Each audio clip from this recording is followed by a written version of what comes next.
ज्ञान घेतले हे तुम्ही आम्ही आज भेटत नाहीये, याच्या पुढे बी भेटलो होतो, पण तुमच्या लक्षात नाही, माझ्या बी लक्षात.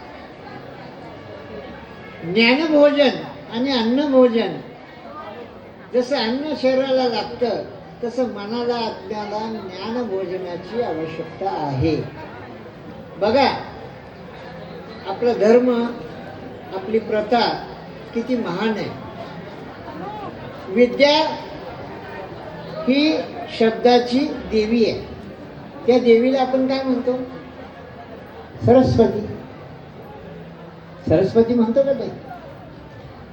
आणि सरस्वती ही जर विद्याची देवी असेल तर कांती सूर्य महात्मा ज्योतिराव फुले आणि कांती सूर्य सावित्रीबाई फुले स्त्रियांनी जास्त शिक्षण घ्यायला पाहिजे. आलं लक्षात मी काय म्हणतो? त्याचा अर्थ कळला का? पण आमचे जे वाडवडील आहेत, स्त्रिया जर जास्त शिकल्या तर आपल्या डोक्यावर मिऱ्या वाटतील. म्हणून बुद्धी, आत्मा, शरीर हे तुम्हाला दिलंय, पण बुद्धीचा वापर योग्य करत नाही. संसार करा, संसार करायला काय नाही. संसारात जर आनंद प्राप्त करायचा असेल तर परमार्थाची आवश्यकता आहे. जर तो परमार्थ तुम्हाला नसेल तर तुमच्या जीवनात, ही माझी बिल्डिंग आहे, ही माझी मोटर आहे, जोपर्यंत तू आहे तोवर आहे. आणि एकदा तू या जगातून निघून गेला आणि परमार्थ तुझ्या हातून जर घडला नाही तर ह्या जगात जन्माला येऊन शून्य कमवलं. जो परमार्थ कमवाल ही खरी प्रॉपर्टी आहे. हे एका जन्माचं नाही आहे माऊलीचं. अनेक जन्मामध्ये त्यांनी ज्ञान घेऊन घेऊन घेऊन घेऊन. वर्षापूर्वी एखादी बाई स्कूटर चालवायला लागली तर वाय आता हेलिकॉप्टर विमान चालवायला लागली. तुम्ही स्त्रियांना कमी समजू नका. 90% हे जग त्यांच्यावर चाललेलं आहे, फक्त आपण 10% कष्ट करायचे, पैसे आणायचे, मंडईत भाजीपाला आणायचा, ठेवायचा. पूर्वी स्त्रिया दळण दळायच्या, आता दळण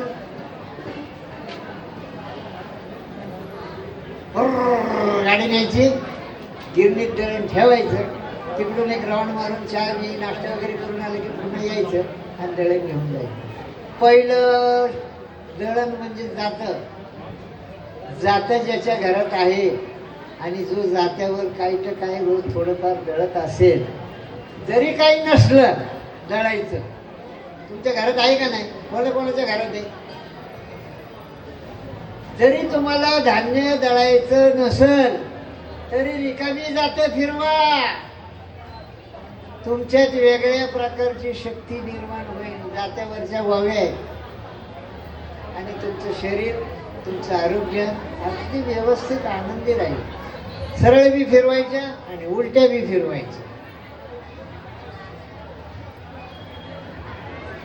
तुम्ही एका मिनिटात जगात जाऊ शकता का? एका मिनिटात साधन.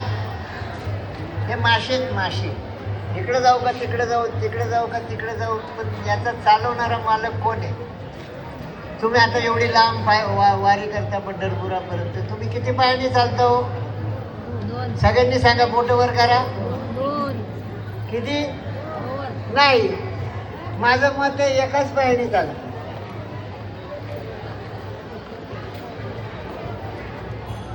दोन पायाने जर चालत असेल तर तुम्हाला दोन्ही पाय असे चालवं लागेल.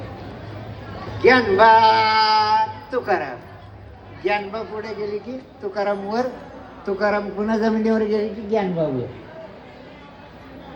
देवाने तुम्हाला दोन पाय दिले, पण तुम्ही एकाच पायाने चालताय.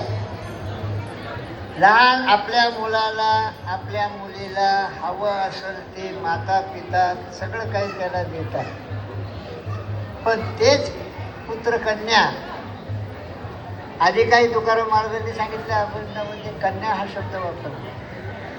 पुढे कन्या पुत्र होती जे सात्विक, कन्या हा शब्द वापरलेला आहे. आणि नंतर पुत्र.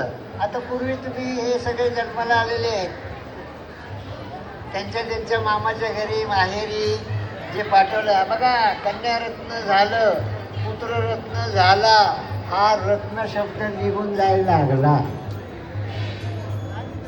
डायरेक्ट मुलगा झाला,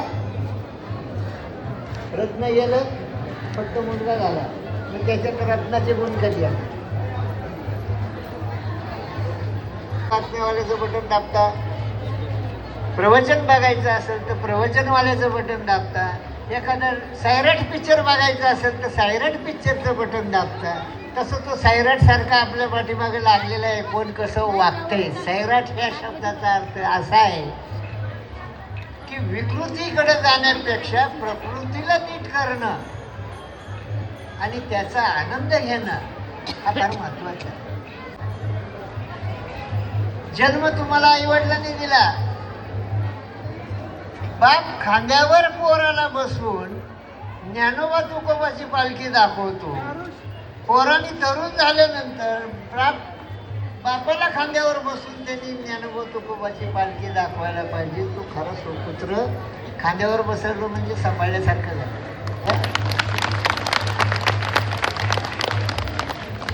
पण आजची पिढी अशी झाली आहे की मोबाईलसाठी आई वडिलांचा खून करतात, बातम्या वाचता, तुम्ही टीव्हीवर बघता.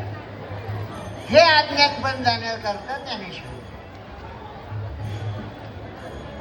लहानपणी जशी आईवडिलांची तुम्हाला आवश्यकता असते तसं वृद्धपणी मुलाला आईवडिलांना पालन पोषण करणं हे त्याचं कर्तव्य आहे.